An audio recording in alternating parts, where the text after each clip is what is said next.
Ол спортқа өзгелерге қарағанда кеш келген. Соған қарамастан өзін дәлелдеп үлгерді.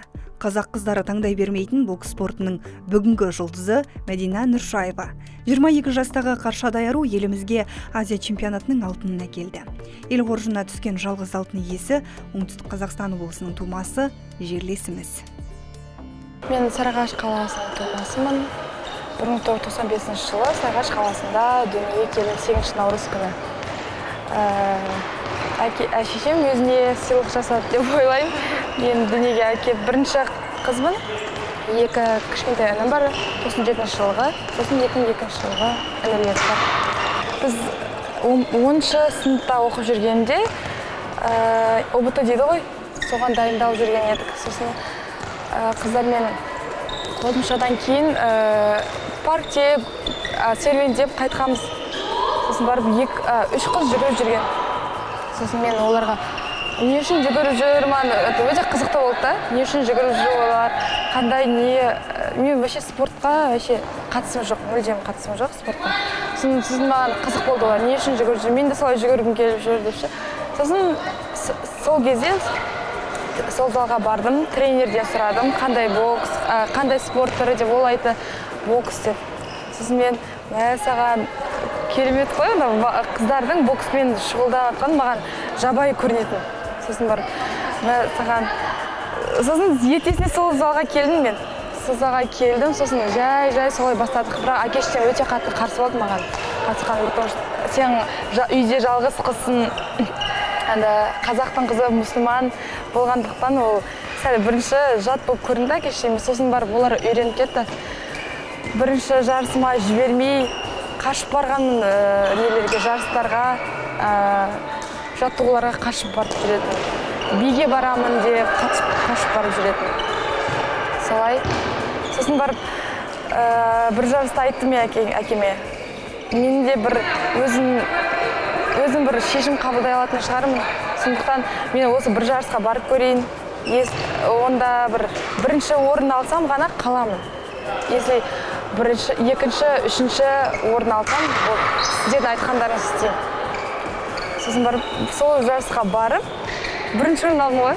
Бірінші орын алып, ол ең бірінші мен жарысым Арыс қаласында өткен. Бейсейін Онтаевтың атына арналған жарыс еді. Сонда бірінші орын алып қайтқаным, сол кезде әкем мен ойлаған жылап қайтады үйге. Бір жалғыз қыз болған екен үйге жылап қайтады. Сосын барып өзі бокспен шұғылдаңыз келмейді деп ойлаған. Бірақ әке шешем спортты жақсы көреді. Боксты не жақсы көреді, бірақ қыздардың боксына басында қарсы еді. Сосын қазір үйреніп кетті ғой. Қазір маған қобалжиды, жылаған кездерде болады, травма алған кезде қызым деп маған қойсай не қыласың, қызсың ғой, болашақ анасың деп. Сонда да қайтпай қазір жүрміз ғой. Жақындарының қарсылығына қарамастан алған бетінен қайтпаған қыз бокстың жарық жұлдызы болатынын сезгендей. Елімізге енді ғана танылып келе жатқан әйелдер боксына қадам жасауға ол қорықпады. Боксқа тек сенімі мықтылар ғана келу керек деген кейіпкеріміз осы жылғы Азия біріншілігіндегі жеңісті сәті туралы айта кетті. 3 айға қашып барғам.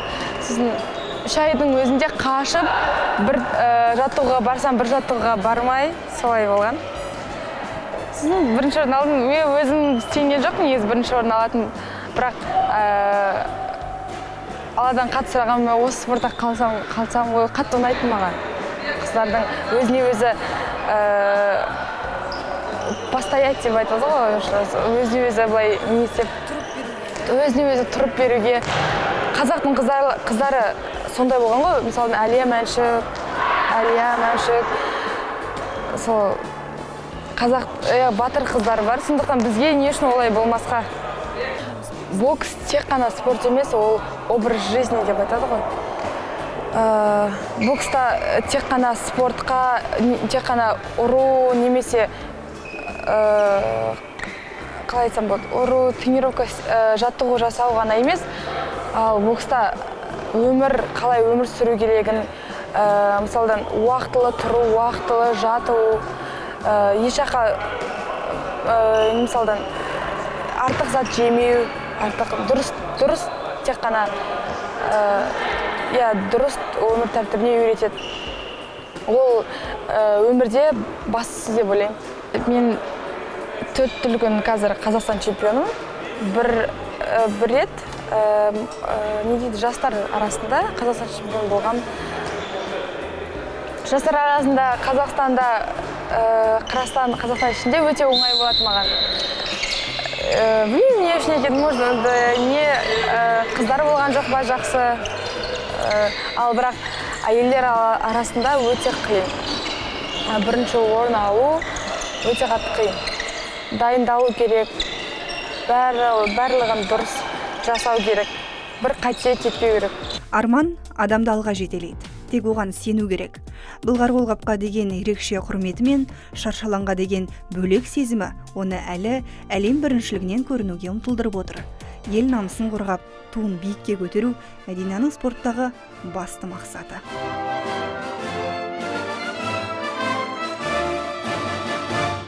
Бокста әртүрлі қыздар болады. Мысалы, біреулері физика дейді ғой, күшке салып ұрса, біреулері айла тәсілдермен, техникамен істейді. Маған сол айла тәсілмен, техникамен істеген ұнайды. Қарсыластар өте көп. Қазір қазақтың боксы өте жақсы дәрежеде. Күннен күнге өсіп келе жатыр. Қыздар көп, айта берсек өте көп. Бірінші бой Вьетнамның қызымен болды, сол елдің қызымен. Әрине қобалжу болды. Сол елдің тумасы ғой, бәрібірде сол жаққа қарай екеуміз бірдей бокстассақ та, сол жаққа қарай тартып кету мүмкін, ондай бокста болады. Сондықтан бірінші неде қатты қобалжыдым. Жасыру не керегі бар, қатты қобалжыдым. Сосын оны жақсы көрсеткішпен ұттым, 5-0 есебімен. Сондан кейін уже 3-ші орын бар. Енді терять нечем, алға қарай тек қана. Енді 2 ғана саты қалды деп өзіме іштей бағыт бердім. 2 саты қалды, 2 сатыны басса, саған 1-ші орын. Сондықтан сол бірінші ғана сол бойда қобалжу болды. Бірақ ол қобалжуды басып, жеңіп үйреніп қалғанбыз. Әр жарыста сондай қобалжу болады. Сондай қобалжуларды жеңбесең, боксқа келудің қажеті жоқ. Іштей өзіңді жеңбесең, боксқа келудің қажеті жоқ. Қанша күшті болғаныңмен да, жүрегің күшті болмаса, сәтсіз болған азиядан соң, осы Азияға дайындалдық. Барлық қыздарды, Азия елінде қыздардың бәрін, бойлардың бәрін қарадық, қалай істейтінін. Әр боксшыға өзінше дайындалдық. Әр боксшыға өзінше дайындалып бардық тренерден бірге. Енді барлығы Алланың қолында ғой, сондықтан мен 1-ші орын аламын, барамын, 1-ші орын аламын деген менде болмады. Алланың көрсетіп, мен дайындалдым, қанша дайындалғанымды, соны рингтің ішіне кіріп көрсетемін дедім. Сол ғана менде 1-ші орын аламын, барып, бәрін ұтамын деген ондай не болған жоқ, бірақ сонда да әркім қалайды ғой 1-ші орын алуда. Мен ойламаймын, барлық спортсмендер, 1-ші орын алмаймын, әшейін барып қайтамын деген ешқандай ондай спортсмен болмайды. Барлығының ойында 1-ші орын алу, бас жүлде. Әркім өз елінің туын биікке көтергісі келеді. Сол сияқты менде де сондай. Оны білесіз бе? Сөзбен айтып жеткізе алмаймын. Оны өзіңіз сезінбесеңіз, сөзбен жеткізу мүлдем деп ойлаймын. Ештеңе ойламайсың. барлығы залдың ішіндегі адамның барлығы сен үшін тұрады. Қазақстанымыздың туы көтерілгенде әнұран үшін барлығы тұрады. Сол сый құрмет, көзінің жас келеді көзіңе, жас емес, қуаныш та болады, жас та келеді. Оны сезінбесеңіз болмайды деп ойлаймын.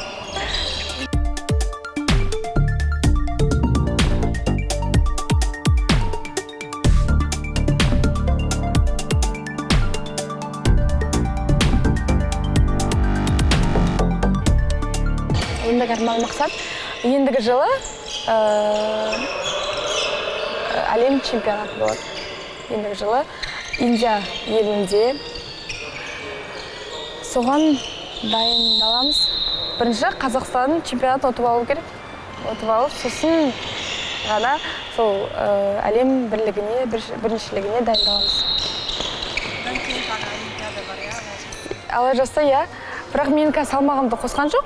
Бірақ сонда да осы жылы қосады деген сөз бар. Қосады, тағы да 2 салмақ дәрежесін қосады деген. Қоспай бара жатса, басқа салмаққа өтемін деген ойдам. Мен ойлаймын, қазақтың жігіттері байсалды, қалай айтсам болады.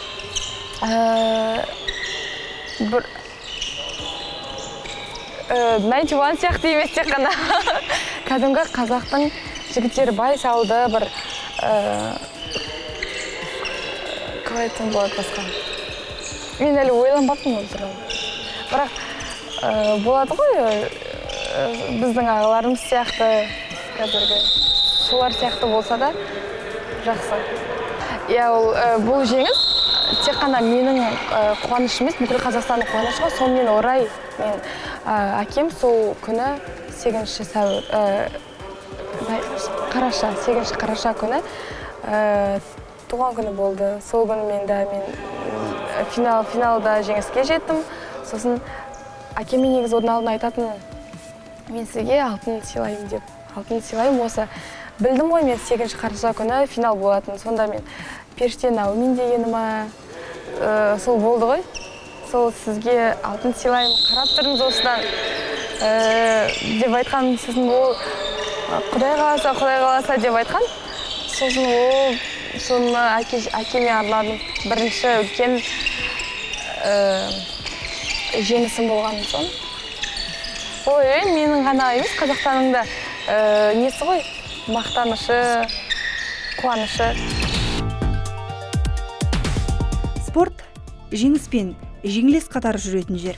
Кейде әділетсіздіктер де орын алады. Сондай шақта сынбауды, қайта намысын жанап, одан әрі алға жүруді жөн көретін жерлесіміз жеңісті сәттердің алда екеніне сенеді. Бокстан бөлек тамақ істеу. Мені көбейте жүзгенді ұнатамын. Кітаптар оқығанды ұнатамын, жүзгенді. Серуен дегенді көп серуендеймін. Таза ауада көп серуен дегенді ұнатамын. Кітап оқығанды ұнатамын, жүзгенді ұнатамын. Асүйге? Тәттілерге онша қолымның ебі келмейді, бірақ тағам жайында тағамдарды жақсы істеймін. Бірақ тәттілері онша қатты күшті істеймін деп айта алмаймын, бірақ тағамдарды жақсы істеймін.